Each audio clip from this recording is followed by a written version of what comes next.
உன் லட்சியம் எதுவோ அதை நோக்கி நம்பிக்கையுடன் தைரியமாக பயணம் செய். நீ எதை செய்தாலும் அதில் ஒரு குறையை கண்டுபிடிக்கக்கூடிய மனிதர்களும் இந்த உலகில் இருந்து கொண்டுதான் இருக்கின்றார்கள். அவர்களை நீ பெரிதாக எடுத்துக்கொள்ள வேண்டாம்.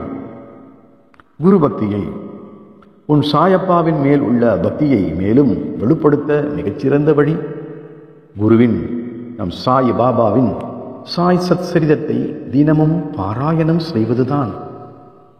சாய் பாபாவின் மீது அன்பு கொண்ட பக்தர்கள் தினமும் அந்த புனித புத்தகத்தை பாராயணம் செய்கின்றார்கள்.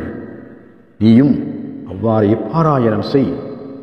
அப்போது நீ செய்த புண்ணியத்தாலும் தர்மத்தாலும் நாம் எங்கே இருந்தாலும் சரி, எந்த இடத்தில் இருந்தாலும் சரி, இக்கட்டான சூழ்நிலையிலும் இருந்தாலும் சரி, ஏதோ ஒரு ரூபத்தில் சாய் பாபா வந்து கட்டாயம் காப்பாற்றுவார். கலக்கம் வேண்டாம்.